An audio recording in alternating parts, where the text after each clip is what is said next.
नमस्कार विद्यार्थियों, स्वागत है आप सभी का आपके अपने YouTube प्लेटफॉर्म उदय एजुकेशन में।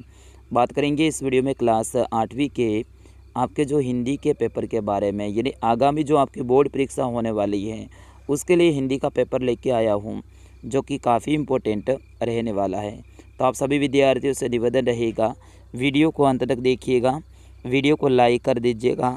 आपका अपना चैनल है, अभी तक आपने सब्सक्राइब नहीं किया है विद्यार्थियों, तो चैनल को सब्सक्राइब ज़रूर कर लीजिएगा, ये बिल्कुल फ्री है। और अभी तक ना आपने सामाजिक का, विज्ञान का, इसके साथ ही इंग्लिश का और संस्कृत का पेपर नहीं देखा है तो मैंने ऑलरेडी अपलोड कर रखा है, वो भी इस वीडियो के पूरे होने के बाद में देख लीजिएगा। और चैनल को आप सभी को सब्सक्राइब करना है, क्योंकि आपके परीक्षा तक एक एक और मैं पेपर डालने वाला हूँ, तो बिल्कुल आप चैनल को सब्सक्राइब कर लीजिएगा। पहले प्रश्न की ओर बढ़ते हैं। ये हमारे जो हिंदी के सर हैं उन्होंने पेपर तैयार किया है, तो स्पेशल उनको भी मैं धन्यवाद देना चाहूँगा। पहला प्रश्न है, यानी 5 प्रश्न हैं वो आपके रहेंगे अबसद के रूप में। तो उनमें से पहला प्रश्न है कि बसंत ऋतु के आते ही पेड़ पौधों पर है वो क्या छा जाती हैं? शीतलता, कोमलता, हरियाली या फिर घनी साया। तो विद्यार्थियों इसका सही आंसर क्या होगा, बिल्कुल आप कमेंट में लिखने का प्रयास करें। जब बसंत ऋतु आती है तो पेड़ पौधों पर हरियाली छा जाती है, तो अपना ऑप्शन नंबर स है वो राइट आंसर रहेगा। प्रश्न संख्या 2 देखते हैं। निमित्त शब्द का अर्थ है, निमित्त शब्द का अर्थ क्या होगा? तो इसका सही आंसर होगा विद्यार्थियों वो हो जाएगा अभिप्राय, ऑप्शन नंबर द। अगला प्रश्न है, संचार का स्थायी साधन कौन सा है? आपको बताना है संचार का स्थायी साधन है वो कौन सा है? तो बिल्कुल पत्र है, पत्र है वो क्या हो जाएगा, स्थायी साधन हो जाएगा। बढ़ते हैं अगला प्रश्न की ओर। अगला प्रश्न है आपकी स्क्रीन पे प्रश्न संख्या 4। कबीर जी के अनुसार मनुष्य का मन होना चाहिए। तो विद्यार्थियों इसका आंसर, वैसे करेक्ट आंसर मुझे पता नहीं है, लेकिन मेरे हिसाब से है वो कबीर जी के अनुसार जो व्यक्ति का या फिर मनुष्य का जो मन है वो निर्मल होना चाहिए। तो ऑप्शन नंबर अ रहेगा इसका सही आंसर। प्रश्न संख्या 5 देखिएगा। कविता में तिनका कहाँ है? बिल्कुल आपकी जो कविता है ना तिनका वाली, उसमें आपको बताना है कि तिनका कहाँ है। अगर आपने लेसन पढ़ा है तो इसका आंसर आपको पता होगा, और आप सभी हैं इसका आंसर है वो वीडियो के कमेंट बॉक्स में लिखिएगा, ताकि इसका आंसर मुझे भी पता चल सके। तो इसमें पानी है ऑप्शन 1 में, ऑप्शन ब में है सोच, ऑप्शन स में है ज़मीन और ऑप्शन द में है पेड़। आगे के जो आपके प्रश्न रहेंगे विद्यार्थियों वो रहेंगे अति लघुतरात्मक प्रश्न, यानी छोटे छोटे प्रश्न रहेंगे जिसके आंसर हैं आपको 1 या फिर 2 लाइनों में देने हैं, यानी 1 लाइन में इसके आंसर देने हैं। तो अनंत से मिलन से क्या अभिप्राय है? अगला प्रश्न क्या है, अगला प्रश्न ये है कि अनंत के मिलन से क्या अभिप्राय है। प्रश्न है, बदलू लता किसे कहा करता था? अगला प्रश्न है, लेखक ने वृद्धा किसे कहा है? उससे आगे वाला जो प्रश्न है, दीवाने शब्द किसके लिए प्रयुक्त हुआ है? यानी आपके सारे के सारे लेसन के ये प्रश्न हैं, दीवाना शब्द है ये किसके लिए प्रयुक्त हुआ है? अगला प्रश्न है, साधु से क्या पूछना चाहिए और क्या नहीं पूछना चाहिए? तो साधु से ज्ञान पूछना चाहिए, न कि उसकी जाति पूछनी चाहिए। यहाँ पे एक दुआ है, जाति न पूछो साधु की, पूछ लीजिए ज्ञान, मोल करो तलवार का, पड़ी रहने दो म्यान। जो दुआ है ना उसी के आधार पे जाति है वो साधु की नहीं पूछनी चाहिए, साधु की है वो उसका ज्ञान पूछना चाहिए। अगला प्रश्न देखिएगा, प्रश्न संख्या 11 लघुतरात्मक प्रश्न है, यानी इसके आंसर हैं आपको 2 लाइनों में देने हैं।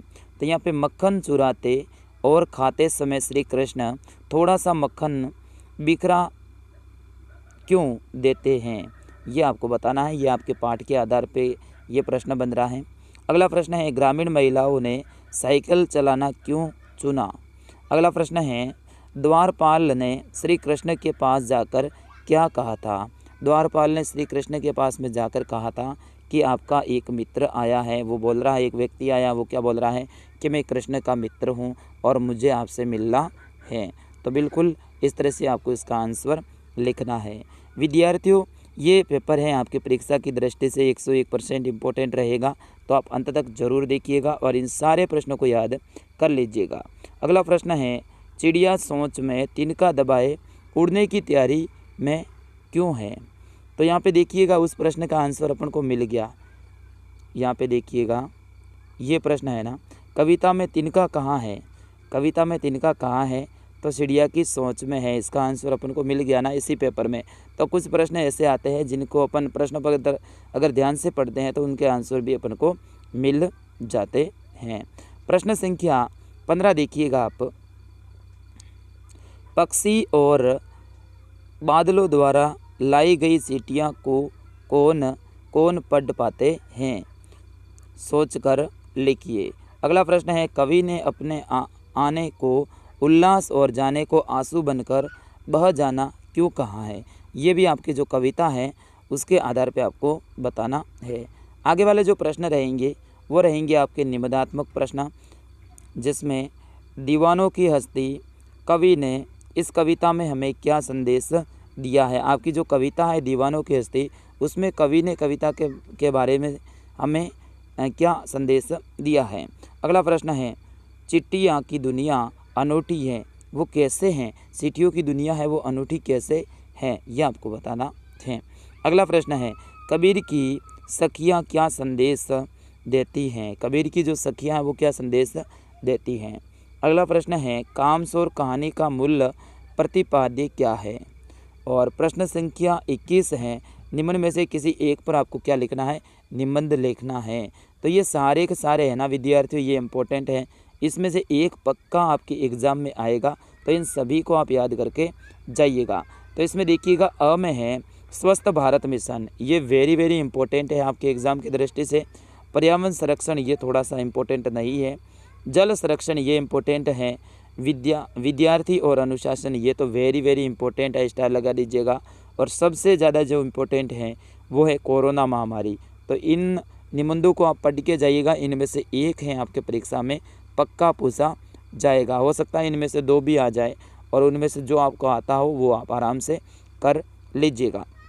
प्रश्न संख्या 22 है, आपकी बहन की शादी में सम्मिलित होने के लिए अपने मित्र को निमंत्रण पत्र लिखिए। यानी आपको यहाँ पे पत्र लिखना है, आपके बहन की शादी है और आप अपने दोस्त को है उस शादी में बुलाना चाहते हैं, तो आपको क्या लिखना है? निमंत्रण पत्र लिखना है। क्या लिखना है?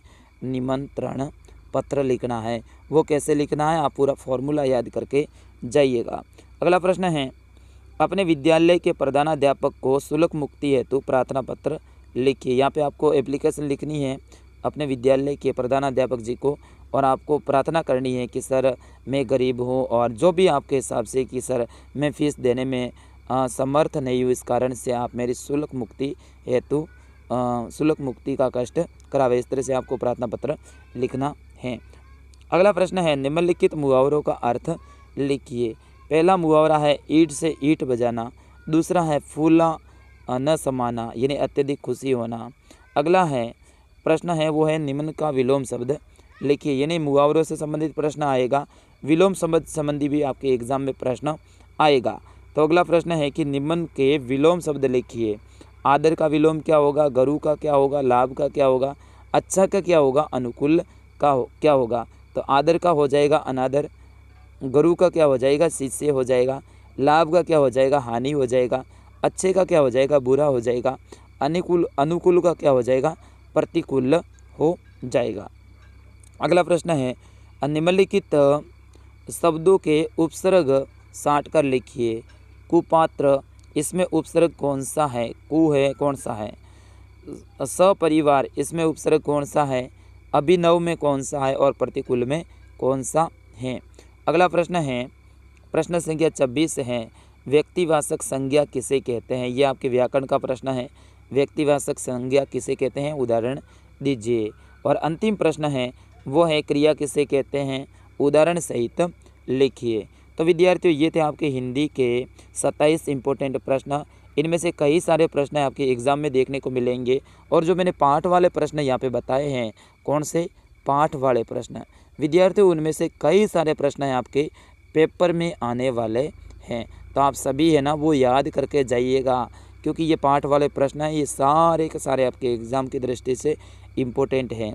आपको संस्कृत का, सामाजिक का, विज्ञान का या फिर अंग्रेजी का पेपर देखना है तो आप इस चैनल पे जाइएगा, प्लेलिस्ट पे, या फिर इसी वीडियो के डिस्क्रिप्शन में आप देखिएगा, उनकी लिंक दे रखी है और उन वीडियो को भी आप देख लीजिएगा। मिलता हूँ अगली क्लास में, तब तक के लिए जय हिंद, वंदे मातरम।